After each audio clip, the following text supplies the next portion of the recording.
Bismillahirrahmanirrahim. Alhamdulillahirabbil alamin. Wassalatu wassalamu ala asyrafil anbiya'i wal mursalin sayyidina wa maulana Muhammadin wa ala alihi wa ashabihi ajmain. Rabbi shrah li sadri wa yassir li amri wahlul 'uqdatam min lisani yafqahu qawli. Rabbi zidni ilma warzuqni fahma. Amin ya rabbal alamin. Saudara-saudari, Alhamdulillah pada kesempatan kali ini kita bisa melanjutkan diskusi kita di mata kuliah metodologi penelitian, yang pada sesi kali ini saya akan menyampaikan tentang penelitian kombinasi atau mixed method. Nanti akan berturut-turut saya akan menyampaikan secara perkembangan mixed method, beragam definisi dari banyak pakar, dan juga 6 desain mixed method yang sekarang banyak digunakan.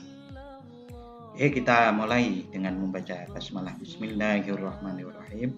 Premis dasar yang dijadikan alasan mengapa lahir mixed method adalah kombinasi antara pendekatan kuantitatif dan kualitatif akan menghasilkan pemahaman yang lebih baik terhadap masalah penelitian dibandingkan bila hanya menggunakan salah satu pendekatan saja.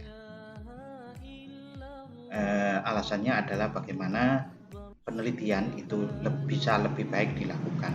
Karena kalau hanya dilakukan dengan satu pendekatan saja maka kurang lengkap, sehingga lebih baiknya mixed method. Itu adalah latar belakang munculnya mixed method.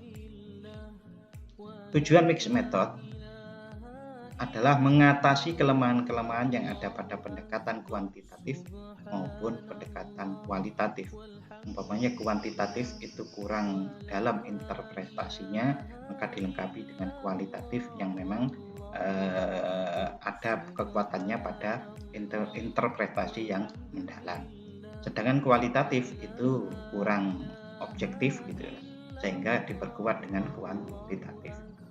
Ini ada seorang pakar yang namanya John Kirk 2011 menjelaskan, dalam sebuah riset diperlukan kombinasi antara teori dan metodologi sehingga terciptalah tujuan penelitian, yaitu kontribusi positif, yakni pemecahan permasalahan yang dihadapi oleh objek penelitian.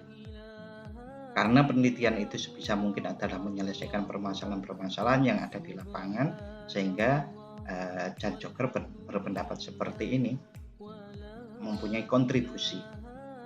Ini juga bermakna saudara-saudari bahwasanya penelitian yang kita lakukan, yang akan saudara-saudari lakukan dalam bentuk skripsi nanti, sebisa mungkin itu memberikan kontribusi pastinya. Dengan kombinasi ini diharapkan penyelesaiannya lebih komprehensif dan memberikan solusi lebih kontekstual dan visioner. Secara singkat perkembangan mixed method. Pertama, periode formatif, yaitu pada tahun 1950 sampai 1970. Pada periode ini penggunaan penelitian campuran masih bersifat tentatif. Maksudnya peneliti menggunakan metode ini baru memulai uji coba, serta masih kurang memperhatikan paradigma yang harus digunakan dalam mencampur metode. Periode yang kedua yaitu periode perdebatan paradigma 1970 sampai 1980. Pada periode ini para ahli memulai memunculkan isu-isu yang berkaitan dengan paradigma, cara menggabungkan metode secara benar, kemudian mulai memperdebatkan pengakuan dalam dunia ilmiah terhadap kemungkinan peneliti menggunakan metode campuran. Secara perkembangan mixed method pada periode yang ketiga, yaitu periode pengembangan prosedur, yaitu tahun 1980. Pada periode ini para ahli sudah memulai memikirkan dan mendiskusikan rancangan penggunaan metode campuran. Para ahli memikirkan merancang desain penelitian yang dapat diterima dalam dunia ilmiah dan yang sesuai dengan kaidah yang sudah berlangsung selama ini. Ini tahapan-tahapan agar diakui gitu, sehingga proses-proses ini dilakukan oleh para ilmuwan yang menginisiasi mixed method ini. Periode keempat, periode ini memperkenalkan sebagai desain yang terpisah, ini tahun 2000. Pada periode ini para ahli metodologi mulai memperkenalkan metode penelitian campuran sebagai metode yang tersendiri dengan segala konsekuensi sebagai sebuah metode penelitian. Bagaimana metode penelitian kualitatif dan kuantitatif yang juga mempunyai kelemahan-kelemahan atau resiko-resiko yang selama ini sudah dikenal dan digunakan oleh para peneliti di seluruh dunia. Definisi pada tahun 2009 ini Creswell mendefinisikan mixed method merupakan pendekatan penelitian yang menggabungkan atau menghubungkan metode penelitian kuantitatif dan kualitatif. Sini ada kata-kata menggabungkan dan menghubungkan, nanti akan kita pahami saat kita mempelajari 6 desain atau 6 tipe model penelitian campuran atau kombinasi. Mertens pada tahun 2010 mendefinisikan mixed method adalah merupakan penelitian di mana peneliti mengumpulkan dan menganalisis data, mengintegrasikan temuan, dan menarik kesimpulan secara inferensial dengan menggunakan dua pendekatan atau metode penelitian kualitatif dan kuantitatif dalam satu studi. Oke, nanti akan jelaskan lebih lanjut sehingga definisi ini akan bisa dipahami secara baik. Ini ada satu riset bagaimana melakukan penelitian campuran yang secara umum, yang ini digagas oleh Creswell pada tahun 2012. Oke, jadi riset problem itu kemudian diperdalam dengan literatur review. Literatur review, sebagaimana kita tahu, kita secara kronologis meneliti, membaca, meneliti, dan menganalisis literatur yang sudah ada, penelitian yang sudah ada. Nah, lalu memunculkan riset questionnya. Nah, riset questionnya ini bisa didekati secara kuantitatif maupun kualitatif. Nah, lalu dari pertanyaan penelitian ini kemudian muncullah riset desain. Riset desain ini bisa dikombinasikan dengan pendekatan kuantitatif dan kualitatif. Kuantitatifnya bertugas umpamanya bagaimana samplingnya, bagaimana menyusun instrumennya. Nah, data analisisnya bisa menggunakan perpaduan kuantitatif dan kualitatif. Intinya, kombinasi ini meliputi bagaimana kita mensampling, menyusun instrumen, menganalisis data, dan menginterpretasikan data. Nah, dari situ akan muncul diskusi atau pembahasan lebih lanjut, konklusi, kesimpulannya, maupun limitation atau keterbatasan penelitiannya, maupun future research, yaitu bagaimana riset ke depannya. Oleh karena itu, saudara-saudari jangan lupa nanti kalau saat Anda mengerjakan skripsi, ada saran-saran untuk peneliti berikutnya. Bahkan kalau ada limitation atau pembatasan itu juga diungkapkan. Karena memang kita sebagai manusia tidak mungkin semuanya bisa kita letakkan di dalam satu penelitian kita. Jadi secara garis besar mixed method itu mempunyai dua model, yaitu model sequential sama concurrent. Nah, model sequential itu ada explanatory dan exploratory, sedangkan concurrent itu ada triangulation, ada embed.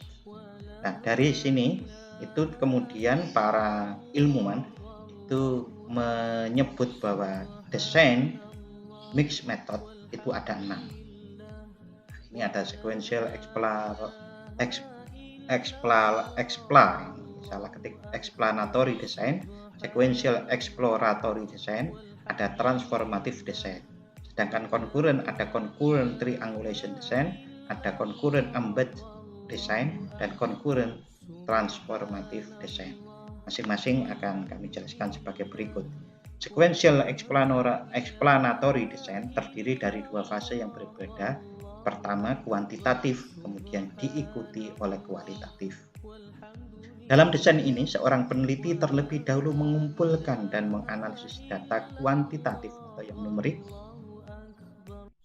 Data kualitatif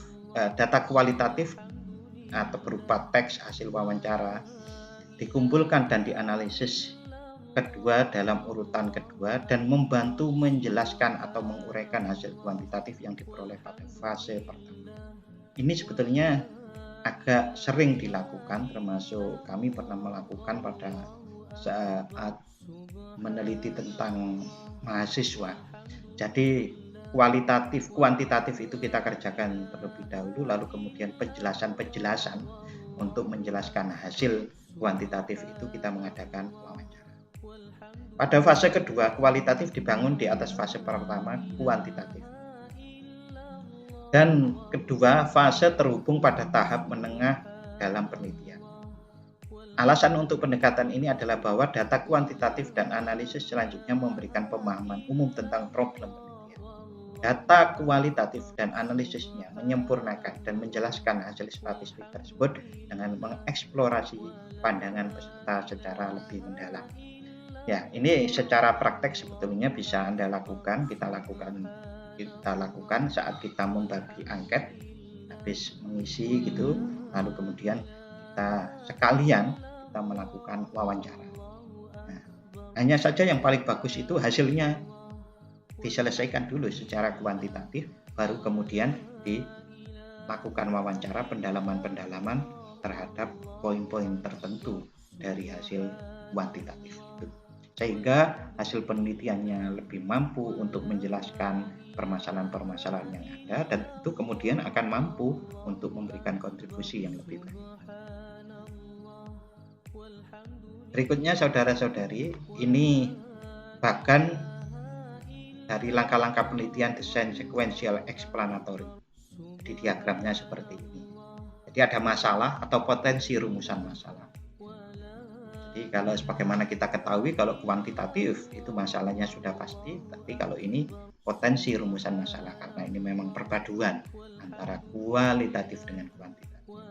Kemudian dibuat landasan teori dan hipotesisnya, lalu dikumpulkan data dan analisis data secara kuantitatif, lalu hasil pengujian hipotesis HOHA-nya, lalu dari sini metode kualitatifnya diterapkan untuk membuktikan, memperdalam dan memperluas data kuantitatif.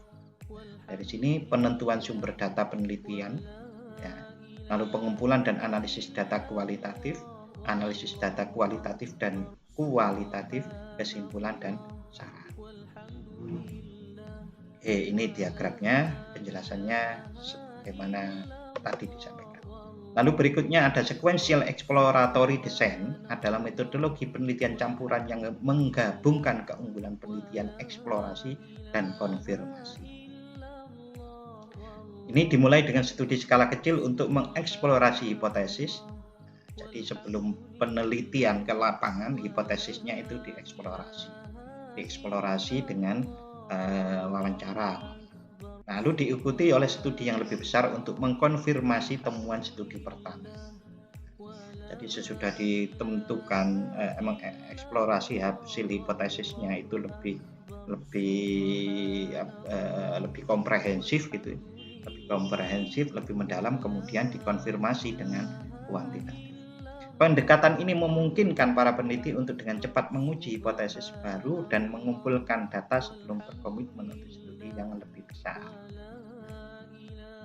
Jadi kalau di kuantitatif kita itu merumuskan hipotesis berdasarkan teori-teori yang sudah ada, yang kita laksanakan di landasan teori itu, maka kalau ini teori-teori yang sudah ada itu diperdalam kembali sehingga menjadi hipotesis baru. Nah, hipotesis baru ini kemudian diuji di lapangan, objektif verifikatif itu di kuantitatifnya. Ya saudara-saudari, diagramnya seperti ini.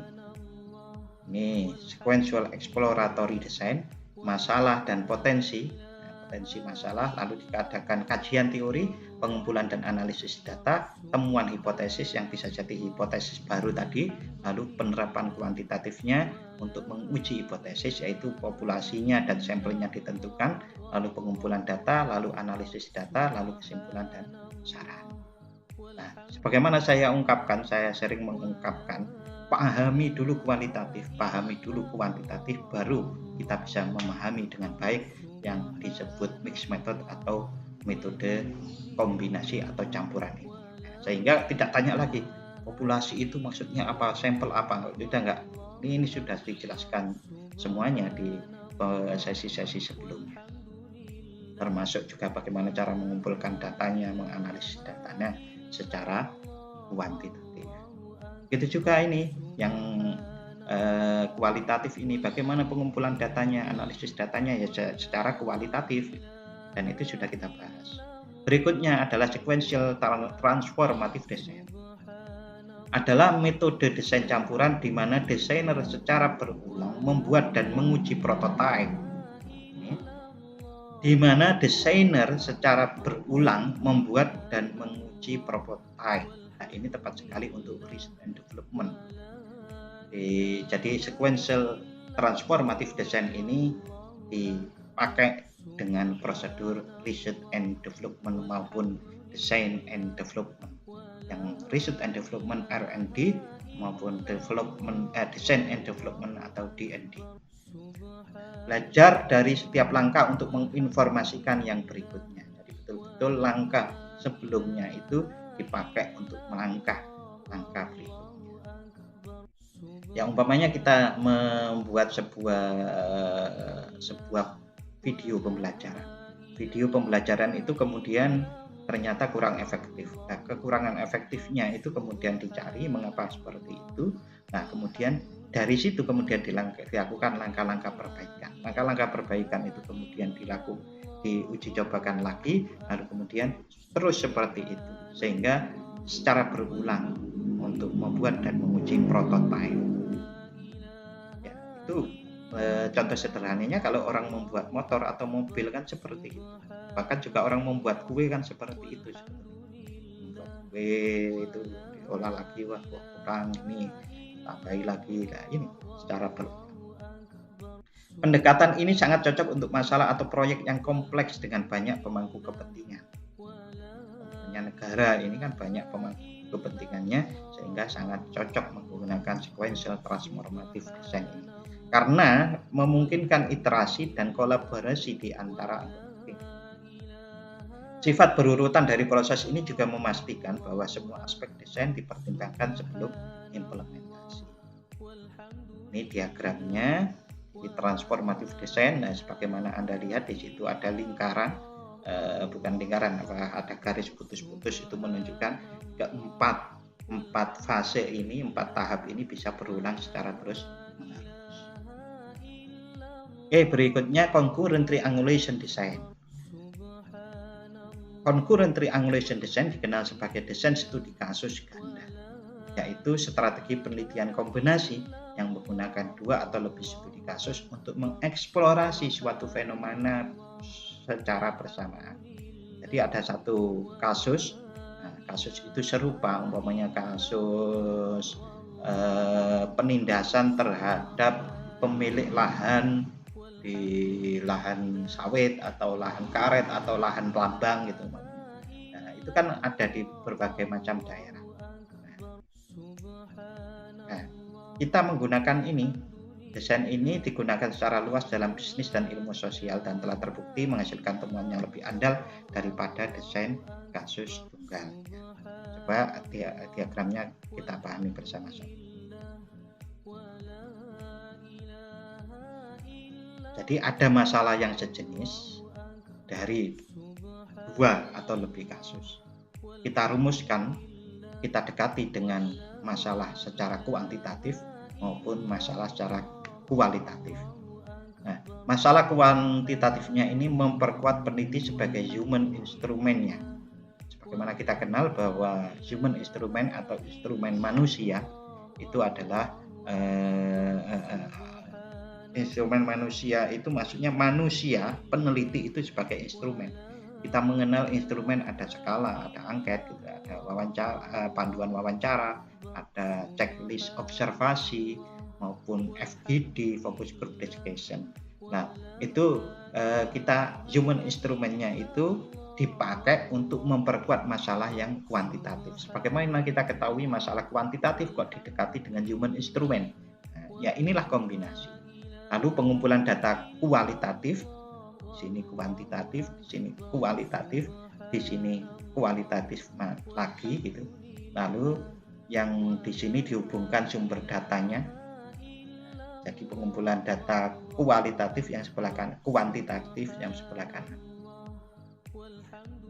Di sini masalah kualitatif di landasan teori, rumusan hipotesis. Bagaimana kita ketahui masalah penelitian kualitatif itu kan tidak memiliki hipotesis ya, tapi di sini diletakkan di sini. Ini adalah memang perpaduan atau kombinasi. Nah, lalu analisis data kualitatif dan kuantitatif lalu dilakukan meta analisis. Lalu kemudian kesimpulan memperkuat, memperlemah atau bertentangan dengan masalah yang dibahas. Oke, ini model concurrent triangulation. Berikutnya concurrent embedded design adalah metodologi penelitian campuran yang menggabungkan aspek metode penelitian kualitatif dan kuantitatif. Digunakan untuk mempelajari hubungan antara fenomena yang sulit diukur atau yang berubah seiring dengan waktu. Jadi seiring dengan waktu, umpamanya perkembangan penggunaan media pembelajaran dari waktu ke waktu. Apalagi saat ini sudah banyak satu asumsi bahwa daring itu sangat kurang efektif. Dulu mungkin pada waktu awal-awal pandemi mungkin efektif, sekarang mungkin sudah mulai berkurang efektivitas. Nah, desain tertanam embed itu tertanam itu memungkinkan peneliti untuk mengumpulkan data dalam pengaturan naturalistik sambil tetap dapat menganalisisnya menggunakan ukuran kuantitatif. Sebagaimana kita ketahui, naturalistik itu adalah salah satu yang menurut Creswell sebagai salah satu metode atau paradigma penelitian kualitatif. Sementara itu kemudian menganalisisnya menggunakan ukuran kuantitatif. Ini menjadikan alat yang ideal untuk mempelajari fenomena sosial yang kompleks. Oke, saudara-saudari, berikutnya ini diagramnya. Di sini ada masalah dan rumusan masalah, ada landasan teori dan hipotesisnya. Lalu di sini pengumpulan dan analisis data kuantitatif, pengumpulan dan analisis data kualitatif. Secara kuantitatif ini kotaknya lebih besar, itu maksudnya porsi pengumpulan dan analisis datanya lebih banyak yang kuantitatif. Lalu berikutnya analisis data kuan dan kual dilakukan lagi, karena ini pengumpulan lalu kemudian analisisnya, kemudian penyajian data hasil penelitian, kesimpulan dan berikutnya saudara-saudari, concurrent transformative design adalah pendekatan penelitian mixed method yang mengintegrasikan pengumpulan dan analisis data kualitatif dan kuantitatif secara bersamaan. Pendekatan ini memungkinkan para peneliti untuk mengeksplorasi hubungan antara berbagai aspek dari suatu fenomena saat terungkap, sehingga memperoleh pemahaman yang lebih lengkap tentang fenomena yang diteliti. Nah, CTD atau Concurrent Transformative Design ini telah digunakan dalam berbagai konteks penelitian termasuk studi tentang pengambilan keputusan guru, interaksi kelas, dan pembelajaran siswa. Jadi saudara-saudari, sekali lagi bahwasannya Concurrent Transformative Design ini sudah banyak digunakan, ya, karena memang betapa permasalahan-permasalahan terutama permasalahan sosial itu kan sangat kompleks. Karena kompleksnya itu kemudian bisa didekati dengan metode-metode penelitian seperti concurrent transformative design. Ini diagramnya kual plus kual, ini kuan plus kual. Ini ada tepat untuk social science teori, ada kualitatif teori dan advokasi worldview. Yang ini social science teori, kualitatif teori, advokasi dan worldview. Oke, ini bacaan lanjutan yang bisa Anda gunakan. Banyak kutipan dari apa yang saya sampaikan ini dari Sugiono maupun dari Muhammad Hasan. Ini bisa diakses melalui researchmethod.net. Terima kasih, mudah-mudahan manfaat. Kita bisa diskusikan melalui Zoom pada kuliah nanti. Terima kasih. Assalamualaikum warahmatullahi wabarakatuh.